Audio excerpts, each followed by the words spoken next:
Hello everyone, welcome back to Litus Rick. Today I am reviewing all 7 albums of famous American rock band Linkin Park. Um, let's just jump into it.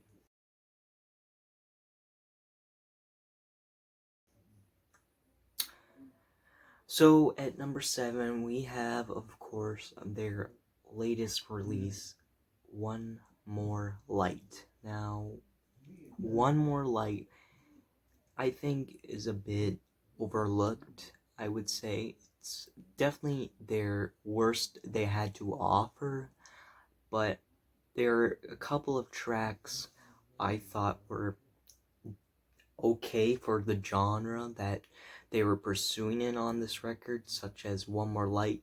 If you put in the context of Chester's death into the mix with the song, then you have a much stronger and better message, and it just makes the song one of the best Linkin Park songs ever made. Heavy is a little bit of a generic outing, but the more I listen to it, the more I like it, per se. Um, and yeah, there's also just some tracks like Invisible, Nobody Can Save Me. You can really feel the emotion with the instrumentation. Um, for, in my opinion, it's not as bad as people say, but I think why people were saying it was really not good at really terrible record at the time is because they were changing the mood, the genre of their music into a different landscape, more poppier and more how should I say, more poppier per se, and more bigger side of the music in general. People perceived, and all throughout this point, Linkin Park have, well, been an alternative really band. I know that they weren't really out alternatives in their Hybrid Theory Meteora days, but they were still considered different with the mass majority of what music was at the time. So to hear something different is kind of pleasing to the ears, not listening to the same generic, boring crap. But I I will admit, this song, I mean, I keep saying song for album. This album is definitely not their one of their best outings, and definitely their worst outing.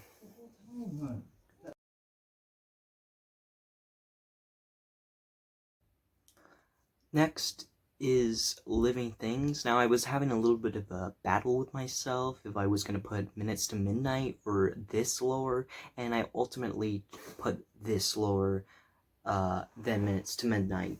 Now, Living Things ultimately has pretty good rhythm, pretty good harmonies, but it's really just a really one-dimensional record. It's not really consistent, I would say. It was pretty genre bending, and it seems like they they didn't really want to like do anything like creative with this record. They just wanted to go back to the Hybrid Theory and Meteor days and just listen to the fans. Uh, and that's a big reason why I'm not a huge fan of this record. So some of the songs I would name the singles. Um, Burn It Down. The lyrics just come off as a one-dimensional rock song for 2012, but the instrumentation is actually not that bad.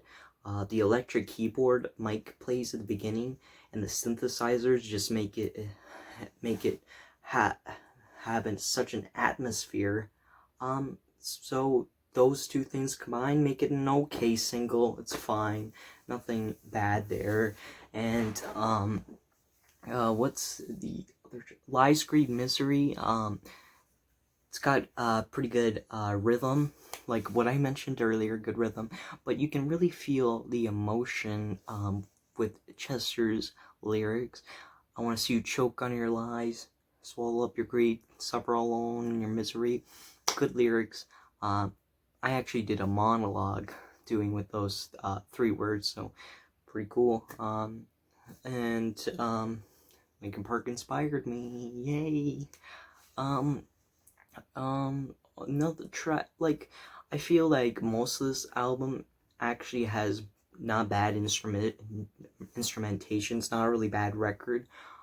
Um, I feel like Chester's lyrics are pretty powerful. His vocals are not that great on this album, but I forgive him because he was actually sick during the recording on this album. Another reason why this album is not probably at the bottom. It's not really its fault that it's at the bottom. It's just all bad things were happening. It just came out like a year, not even maybe 2 years after 1,000 Suns. Yeah, that's actually right. It didn't even actually come out 2 years after 1,000 Suns.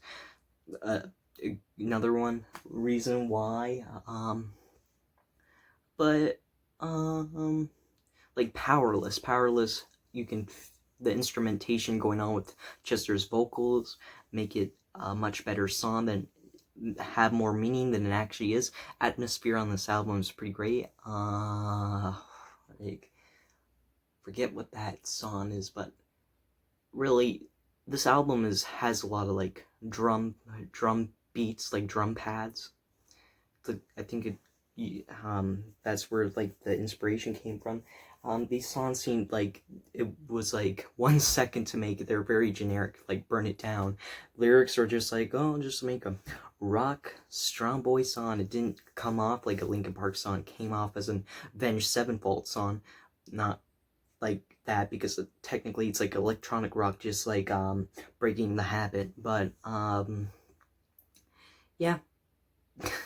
Castle of Glass takes some electronic rock elements and puts them in folk music, which I think was quite odd, but it actually kind of works, which is weird. But yeah, this album's not bad, but it's not all that good, and I wouldn't really I would recommend some tracks, but then other tracks I would not recommend, because Shinoda's rapping on this record is not great, but Johan has the most to do since Meteora on this record, so I would say that, because it's most like Hybrid Theory and Meteora again, so with a little bit slightly different changes, like Castle of Glass, which has a little folky in it, but yeah. Now going on to number 5. Now, you already knew what number 5 was because I mentioned it earlier. It's Minutes to Midnight.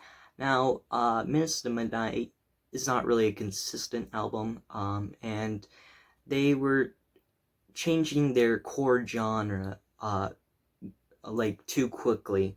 People were just wanting and expecting a Meteora Part 2, just another clone of Hybrid Theory Meteora. But at this point, the new metal genre is kind of dead, but I really appreciate and respect the making of this album, the hard work they did. Like, it was originally supposed to come out in 2006, but it came actually out in 2007. This is the first album to actually feature guitar solos, and what I've done is actually the first single, the one from the Transformers film, Michael Bay directed Transformers film, is the first single to have a guitar solo. So it was, and I think what I've done has pretty powerful lyrics, and has really good instrumentation. I think the guitar solo was pretty good on my part. Brad Delson is a good guitarist. I think he nailed that guitar solo pretty good. And what I've said earlier about Living Things, The Little Things Give You Away, the last track on this album, gave such an atmosphere. You can just feel it. I think the first track on this album is called Wake. No, I'm not sure. I hope I don't get this wrong, but yeah, it's such a slow and methodical paced, quite track, and then all of a sudden you just hear all the guitars all strumming. I think Dave is guitars or bassist. I'm not sure, but Mike actually took guitar lessons for this album, which is kind of cool. And the first actual song on the album, because I'd consider that an interlude because it was like a minute and over something seconds. The first actual song, Given Up, is kind of like my same opinion on what I've done. It delivers such a rawness that you've never heard Linkin Park. I would probably consider this their top 3 hardest rock song, hardest songs ever made. It's really, and Chester's vocals, you've never heard the range of his vocals quite like that on this track.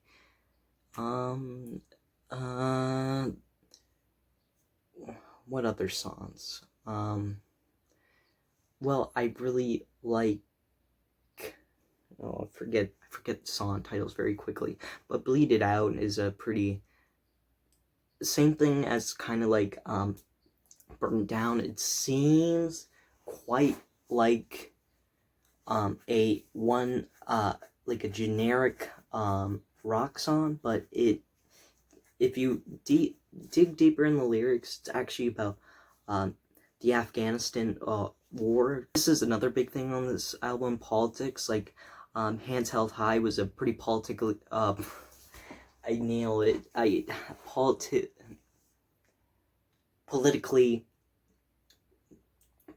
Politically driven song.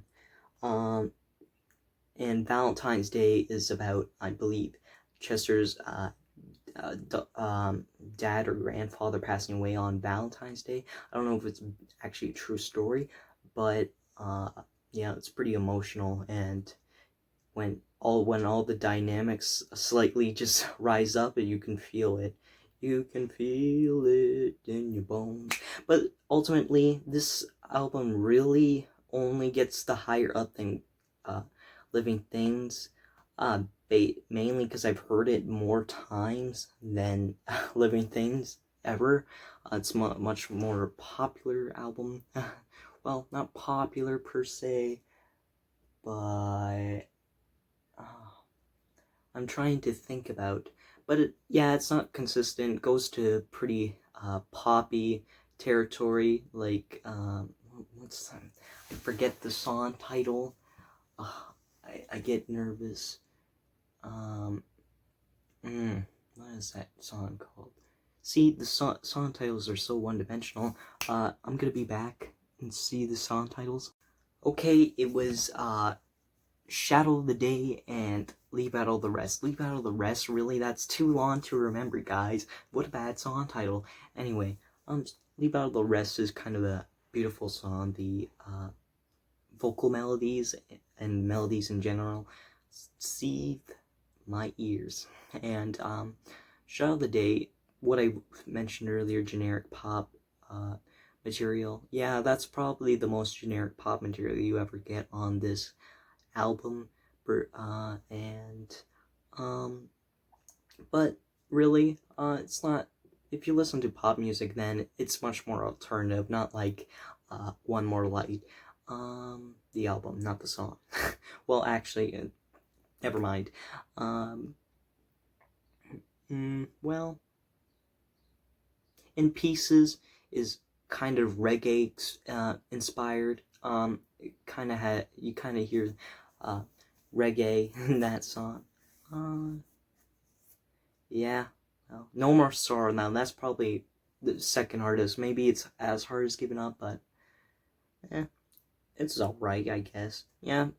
The songs just go from mediocre to some of the best material they ever written, and that's another reason why it's not consistent. 2 reasons of why it's not consistent. This is the only reason it's at number 5. Okay, let's go to number 4 now.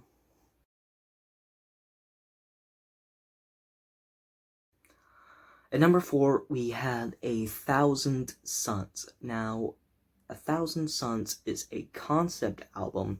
I would consider Minutes to Midnight minorly concept, due to the fact that some songs consider talk about the same topic as other tracks. Like I would leave out of the rest and Shadow of the Day. Funnily enough, the 2 poppiest song talk about I think what it's called, the midnight clock, something like that, where if it goes 0 minutes to midnight, then like nuclear attack would happen, and funnily enough, this album is about post-nuclear attack.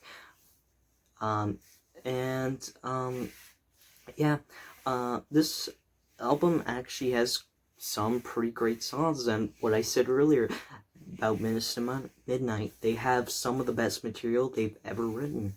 And I would say that for all of their albums. I don't think I need to say that any longer. The Radiance, the Requiem and the Radiance set up such a mood for the album, and you probably know what you're getting into when you hear those first 2 interludes. But there might be not interludes because they're technically the same track. And then they head into what's that song called?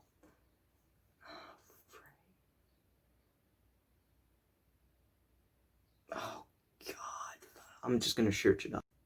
Burning in the Skies, the Requiem and Radiance lead into Burning in the Skies.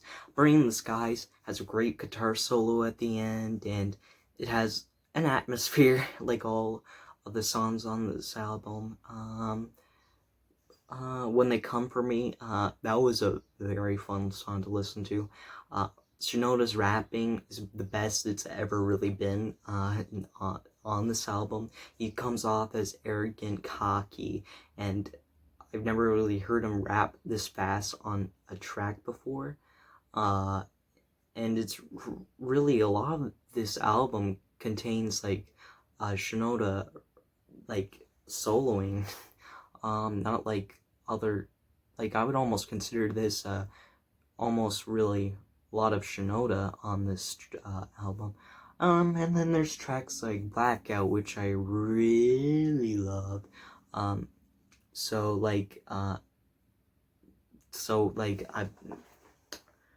Johan is on what I would say a drum pad, but it's called something else. Drum pad at the beginning, and sets such an atmosphere, like the first 45 seconds, and then Chester comes off, and then there's I don't know what you would call that, but like a looping. I'm not that that much about. It amplifies his voice, and it doesn't come off as well, but you know what? It's not bad to my ears, but a lot of songs are pretty mostly electronic. Linkin Park are really known for their electronic side of rock. So yeah. And Blackout has like a breakdown moment. Like, it just seems like there's so many buttons pressed, and but it sounds good in my ears again. Like tons of like voice amplifiers. Anyway, then there is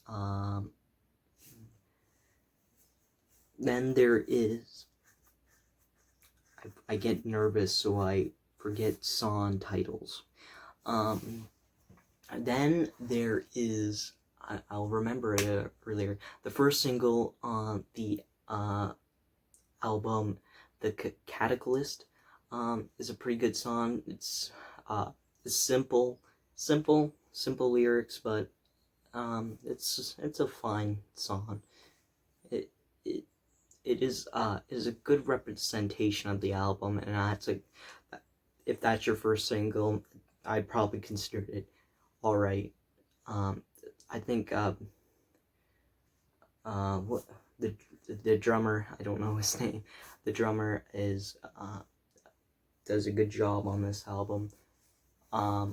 With the hi-hat and the toms. Um,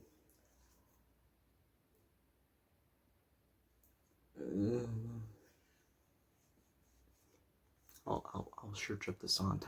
And the track Wretches and Kings. Wretches and Kings. My favorite part of Wretches and Kings is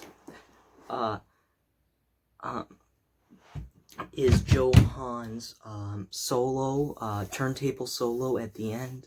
He doesn't get much to shine on this album. Weird, because he's like the most electronic man. That's a bad way to put it, but he was a pretty nice, cool turntable solo, and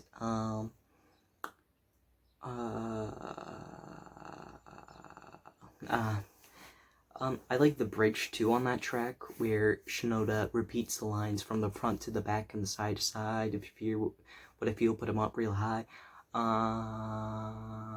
That's a very, sends a strong message, and I believe the song is about class warfare after post-nuclear attack.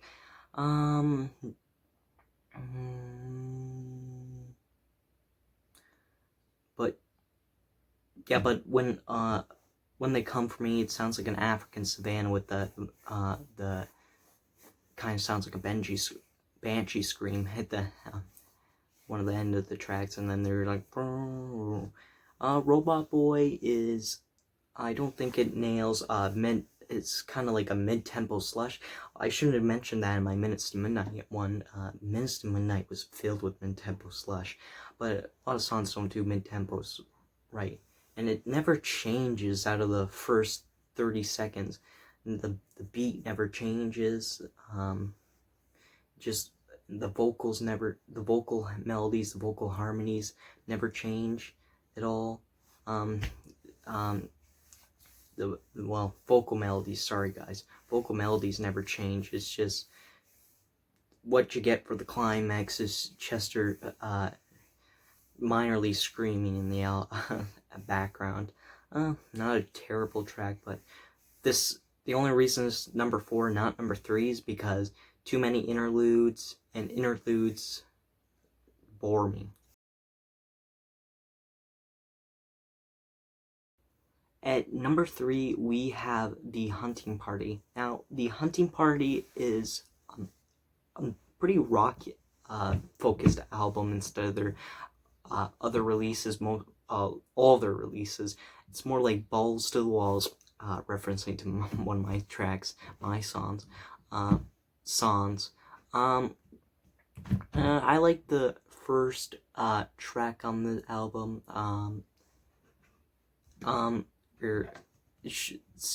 It's like electronic, but and the drumming on that song is pretty good.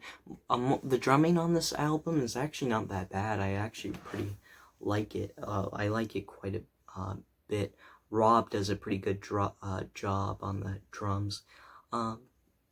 Anyway, and even freaking the guitarist for System of a Down, Darren Malakian, he was on a track on this album too. I believe it was called, it was called Rebellion, and the riffs on that song were pretty cool, but I don't think it went well with the electronicness of that song. Wastelands have really good lyrics, and a lot of the songs have good song structure to begin with. I really like this this album. Line in the Sand is a good, was the Little Things Give You Away track for the album, because it was a long, slow-paced song, but then but it really gives a lot of action and gives you what you want at the end, just like the little things give you away.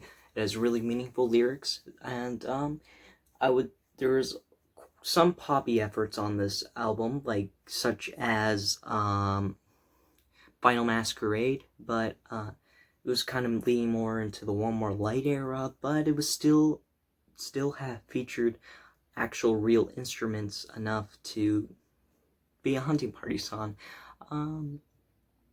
So yeah, this album pretty good. Features a lot of other talents, like rappers and like instrument people. Instrument people, yeah, that's what you say it, from other bands, what I mentioned earlier, System of a Down. And it also features Tom Morello on guitar for Drawbar. Yeah, alright.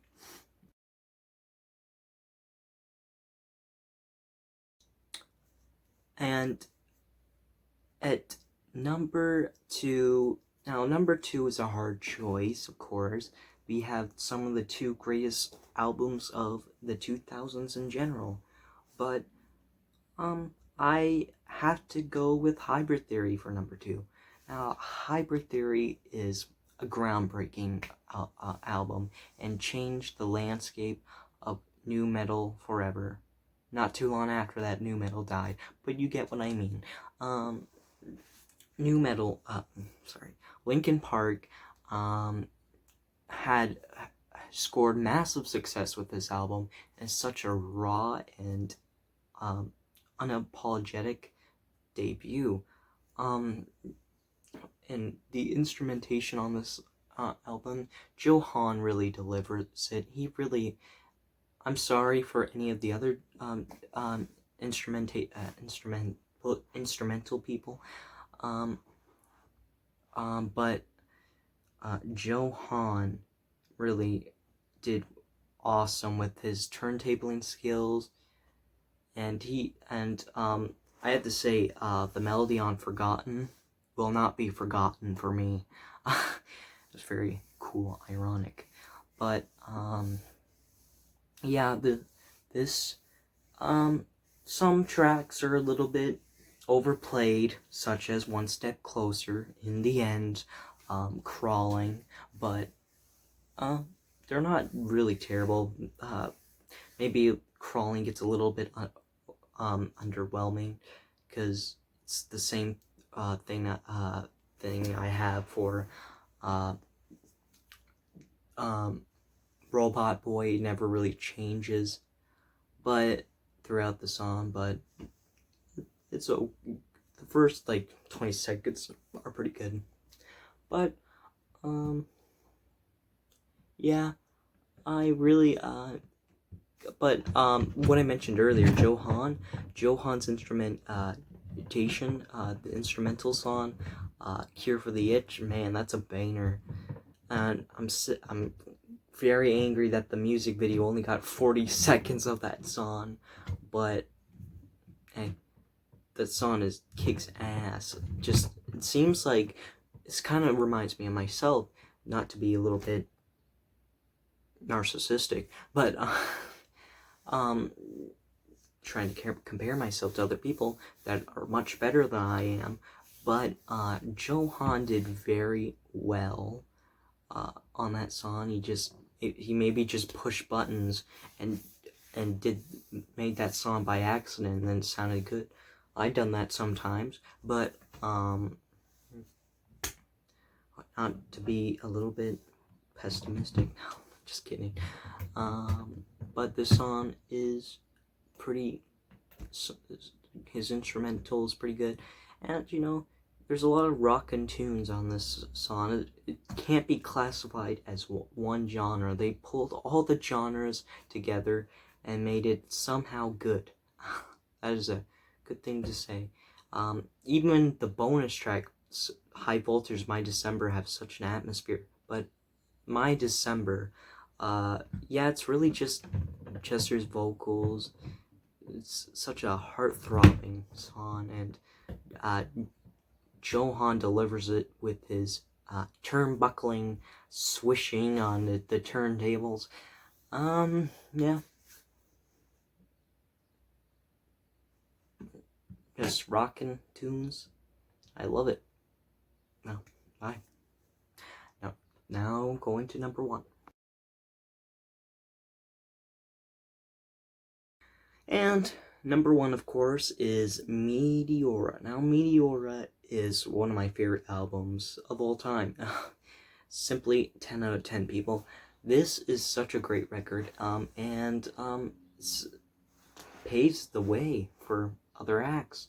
I think the instrumentation, like, on this album, like, there's much more instruments. Like, in Nobody's Listening, there's actually a flute, like an Asian flute.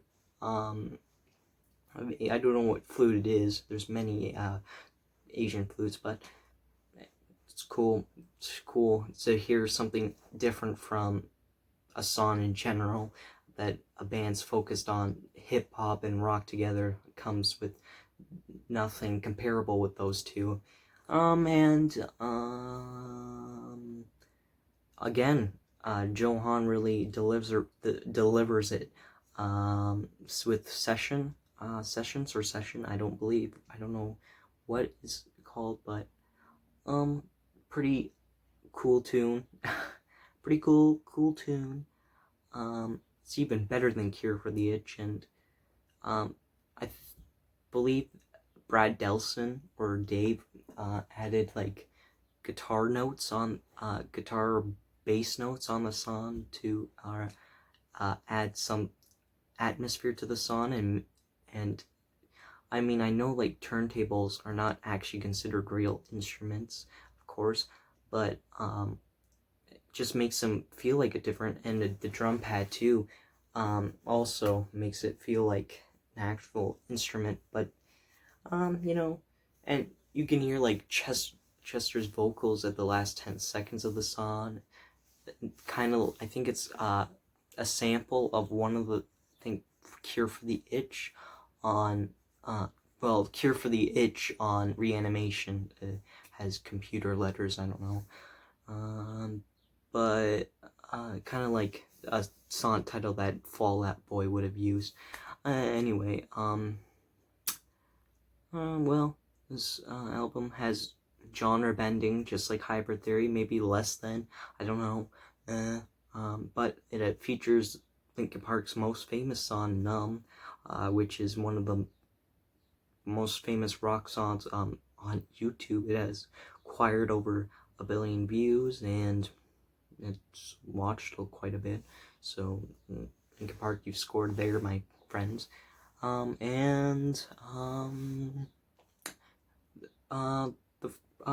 You know, Line From You, Hit the Floor, even though I'm not a big fan of Hit the Floor. I'm not a big fan of Easier to Run, I'll be like that, but Easier to Run is quite a fun listen. I can hardly hear Chester's vocals from the harmonies, but anyway, it hurts my ears, but anyway, it was just too loud. But yeah, it's pretty great. And they scored massive success on this album again, and you know, it has pretty great songs. You know, I'm going like a broken record here, a broken turntable, if you might add. But yeah, here we go.